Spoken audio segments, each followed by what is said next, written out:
Compost बनाने के लिए हम भूसा या पुआल जो कृषि अपशिष्ट होते हैं उनका उपयोग करते हैं। सबसे पहले 10 से 12 घंटे हम इस भूसे को पानी में डुबोते हैं। अगले दिन निकाल कर निचोड़ने के बाद इसमें सबसे पहले जो शीरा और चोकर है उसको मिलाकर ढेर लगा देते हैं।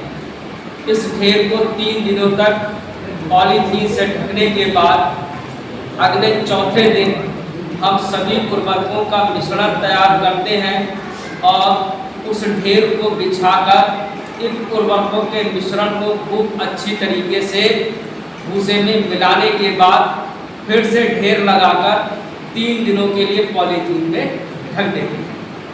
अब इस ढेर की 5 से 7 पलटाई करते हैं। पलटाई करने के लिए हम पंजी का उपयोग करेंगे जिससे कंपोस्ट के ढीले ना बने। पहली पलटाई में उस भूसे का रंग गाढ़ा या तेज काला होगा और कंपोस्ट से तमाम प्रकार की गैसें निकलेंगी और नमी की मात्रा भी अधिक होगी। तो इससे बचाव के लिए ग्लव्स और चश्मा मास्क का उपयोग करें अपनी खुद की सावधानी के लिए। यह संपूर्ण कंपोस्ट निर्माण किसी न किसी छायादार स्थान का उपयोग किया जाता है जिससे कंपोस्ट की क्वालिटी अच्छी बनी रहे। लगभग 7 पलटाई के बाद हम देखते हैं कि अब कंपोस्ट का रंग गहरा भूरा हो रहा है और उसका तापमान भी 80-85 से घटकर 50-55 डिग्री सेंटीग्रेड आने लगता है और नमी 80 से 90% से कम होकर लगभग 60 से 65% आ जाती है। तब हम 26वें या 27वें दिन जिप्सम में बवस्टीन को मिलाते हैं और खूब अच्छी तरीके से उस तैयार की गई कंपोस्ट में मिला देते हैं। 28वें 29वें दिन इस तैयार कंपोस्ट का हम पाश्चुरीकरण करते हैं। पाश्चुरीकरण इसलिए आवश्यक है, कंपोस्ट में विभिन्न प्रकार के जर्म, बैक्टीरिया, वायरस, कीट, उनके बच्चे, लार्वा, अंडे हो सकते हैं जो हमारे कंपोस्ट के द्वारा मशरूम की फसल को हानि पहुंचाएंगे। अब कंपोस्ट का अगर हमको पाश्चुरीकरण स्टरलाइज करना है तो हम कोई 1-2 विधियाँ होती हैं। एक तो रासायनिक विधि जिसमें हम 2% फॉर्मालिन और 1% किसी भी कीटनाशक का घोल बनाकर हम छिड़क देते हैं और 48 घंटे के लिए छोड़ देते हैं।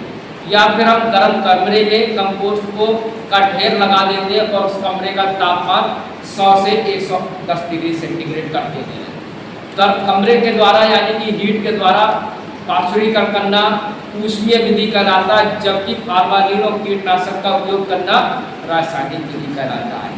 जब हमारा कंपोस्ट पूरी तरीके से तैयार हो जाता है और उसका pH मान 7.5 होना चाहिए, ऐसी स्थिति में हम उस कंपोस्ट को स्पॉनिंग यानी कि बिजाई स्पॉन डालने के लिए तैयार हो जाती है। तब हम स्पॉनिंग करते हैं। स्पॉनिंग करने की 2 तरीके होते हैं, एक तो स्टेप तह विधि और दूसरा मिक्सर यानी कि मिश्रण विधि।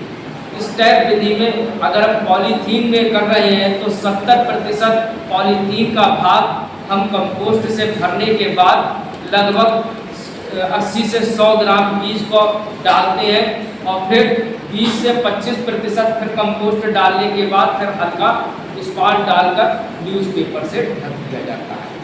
यही तरीका ट्रे या उसमें रहेगा। स्टेप विधि में या तो ट्रे इस्तेमाल कर रहे हैं तो 4 इंच का लगभग कंपोस्ट बिछाते हैं, फिर हम स्पॉन का डालते हैं, फिर कंपोस्ट, फिर स्पॉन। यही स्ट्रेचर में रहेगा। बट जो है अगर हम मिश्रण विधि का इस्तेमाल करते हैं तो 1 क्विंटल कंपोस्ट में लगभग 3 पैकेट स्पॉन के लगेंगे। अगर आप स्पॉनिंग किसी स्ट्रेचर या ट्रे में कर रहे हो तो आप ये कोशिश करें उस ट्रे को या उस स्ट्रेचर को भी स्टरलाइज कर लें ताकि आपके मशरूम के जो उगेगा उसमें किसी प्रकार की हानि ना हो। पाश्चुरीकरण करने से लगभग मशरूम की खेती में आने वाली 50% नुकसान को पहले से ही रोका जा सकता है। स्पॉनिंग करने के लगभग 15 से 20 दिन में उस कंपोस्ट में छोटे छोटे तंतुओं यानी कि धागे नुमा संरचना फैलने लगती हैं।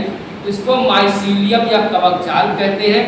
जब यह कवक जाल फैल जाएगा तब आप टॉप ड्रेसिंग के रूप में केसीन मिट्टी को तैयार करेंगे, जिसमें से जिसको बनाने के लिए 3 भाग गोबर की खाद या 3 भाग वर्मी कंपोस्ट या 3 भाग कोकोपीट या 3 भाग लकड़ी का बुरादा, जो भी एक वस्तु मिल जाती है हम उसको लेते हैं और 1 भाग दोमट मिट्टी लेते हैं। यदि आपको दोमट मिट्टी की पहचान नहीं है तो किसी भी पुराने बाग की मिट्टी को आप इस्तेमाल कर सकते हैं। दोनों बेलों को तोड़कर अच्छी तरीके से छानने के बाद दोनों को मिट्टी को और गोबर की खाद या जो भी हमने वर्मी कंपोस्ट लिया है उसका मिश्रण तैयार करते हैं। और मिश्रण तैयार करने के बाद इस केसीन मिश्रण का फिर से हम पाचनीकरण करेंगे, जिसके लिए 2% फॉर्मालिन, 1% कीटनाशक और 0.002% पवस्टीन का घोल बनाकर हम उस केसीन मिट्टी में अच्छी तरीके से मिलाकर 48 घंटे तक रख देते हैं। 48 घंटे की अवधि में जब केसीन मिट्टी में उपस्थित सभी जर्म नष्ट हो जाते हैं तो इस केसीन मिट्टी की 1 से 1.5 इंच तह बिछाना, टॉप ड्रेसिंग करना केसीन कहलाता है। इस केसीन करने के बाद फिर हम पानी का छिड़काव करते हैं और पानी का छिड़काव करने के बाद स्टरलाइज किया हुआ कोई भी न्यूज़पेपर या साफ सुथरे कपड़े से ढक देते हैं। फिर इस न्यूज़पेपर या साफ कपड़े को तीसरे दिन हटाकर हम पानी का स्प्रे करते हैं। लगभग बिजाई के 35 दिन में हमारा पहला मशरूम निकलकर तैयार हो जाता है, जिसकी तोड़ाई साफ हाथों से करते हैं। Thank you. आज